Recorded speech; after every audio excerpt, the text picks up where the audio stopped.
सुदूरपश्चिमाञ्चल विकास क्षेत्रको सेती अञ्चलमा पर्ने पहाडी जिल्ला अछाम,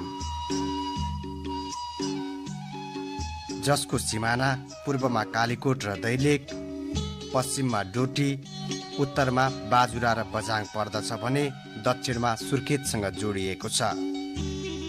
समुद्री सतहबाट 540 मिटरदेखि अधिकतम 3820 मिटरसम्मको उचाइमा रहेको यो जिल्ला प्राकृतिक सौन्दर्यका दृष्टिकोणले पनि महत्त्वपूर्ण मानिन्छ।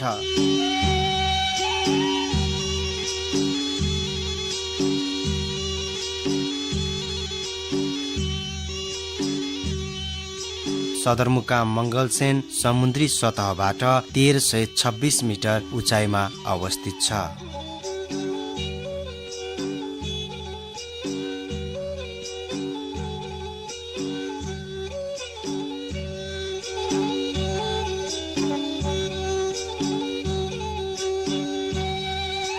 प्राकृतिक, सांस्कृतिक, धार्मिक एवं ऐतिहासिक रूपमा त झन अछाम देशकै महत्त्वपूर्ण क्षेत्र हो।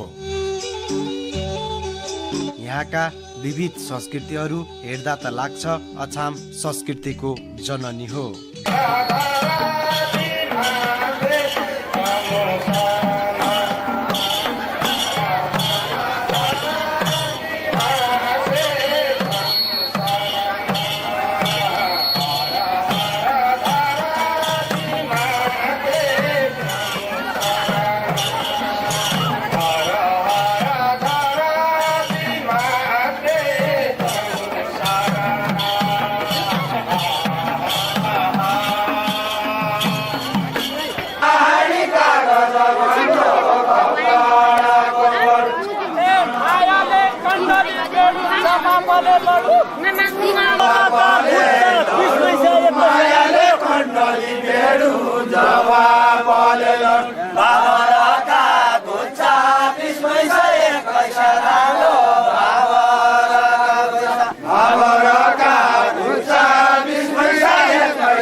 जेउडा, होरी,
पुत्ला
हुड्क्यौली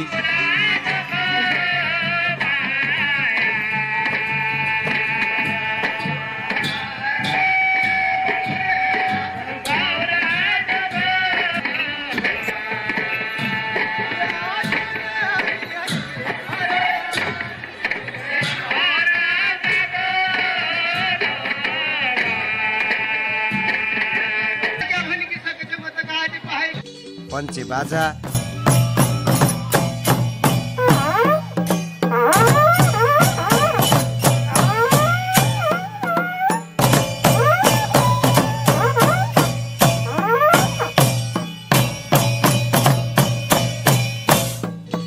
भुवो नाच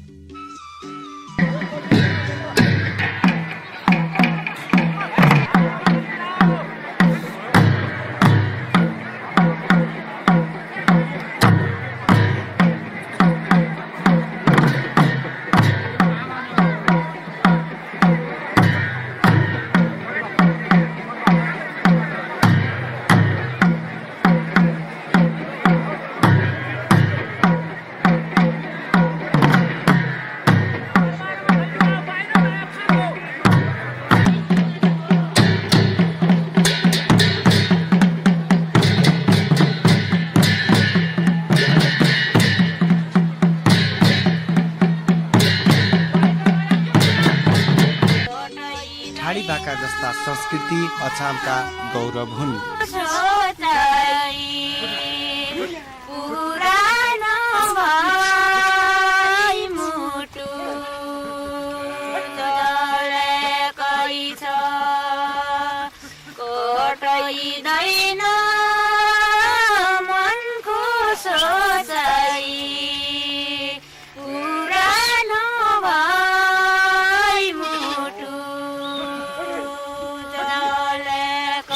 यस्ता तमाम संस्कृतिहरू अछामको सांस्कृतिक महत्त्व झल्काइरहेका छन्। अर्कोतिर प्रकृतिका वरदान रामारोशन, खप्तड, बडीमालिका अछामको प्राकृतिक सौन्दर्यतालाई औँल्याइरहेका छन्।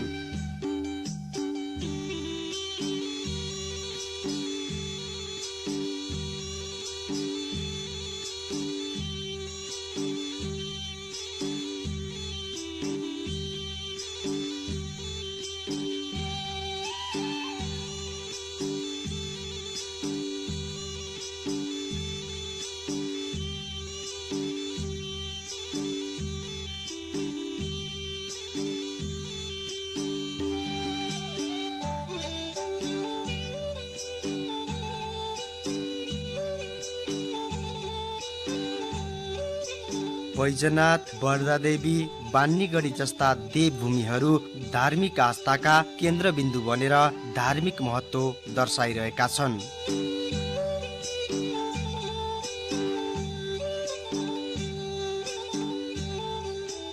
यहाँका भिरपाखा, खोला, नदीनाला, वन जङ्गल, प्राकृतिक सौन्दर्यताको वर्णन गरिरहेका छन्।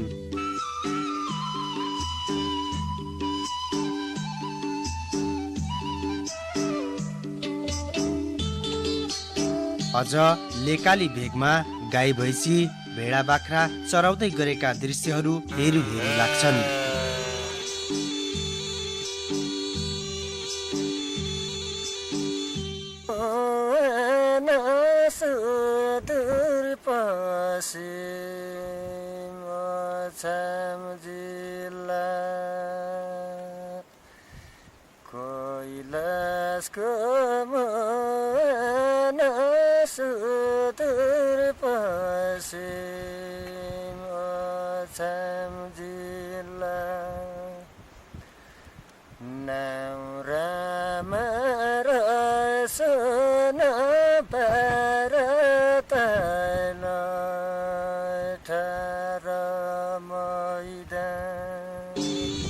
गोठाला गोठाल्नीहरूले गाइरहेका गीतहरू सुनौ सुनौ लाग्छन्।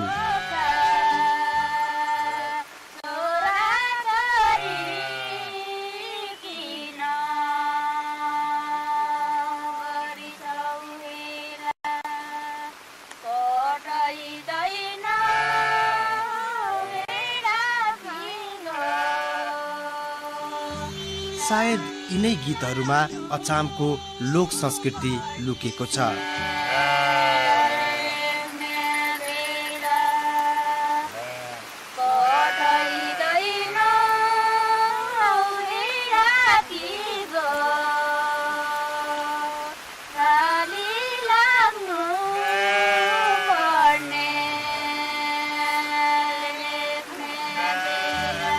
गीतहरूले संस्कृति मात्रै झल्काएको छैन, अछामका दुःख, पीडा र गुनासाहरू पनि सुनाएको छ यो देशलाई।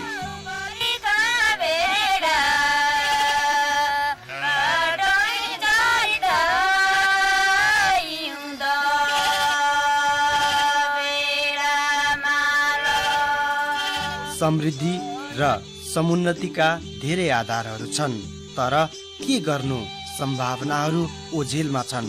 राज्यले खासै केही नगरिदिएका बेला, राज्यबाट पाउनुपर्ने सेवा सुविधाहरू नपाएका बेला निराश बनेका यहाँका बासिन्दाका बीचमा आशाको दियो बनेर पुगे एकजना प्रमुख जिल्ला अधिकारी रामबहादुर गुरुवाङ।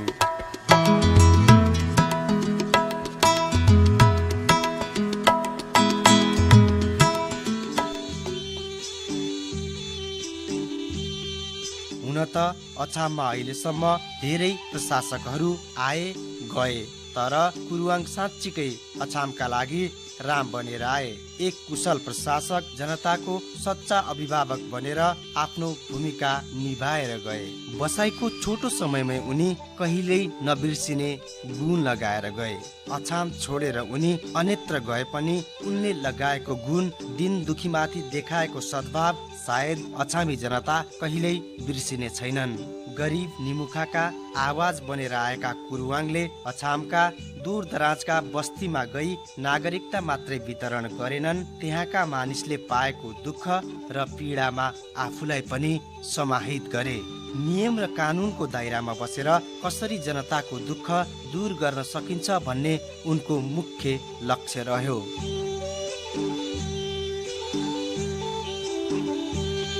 त्यसैले उनी कहिल्यै घुम्ती शिविरमा घुम्दै रामारोशन पुगे अनि कहिल्यै सिउरी पुगे।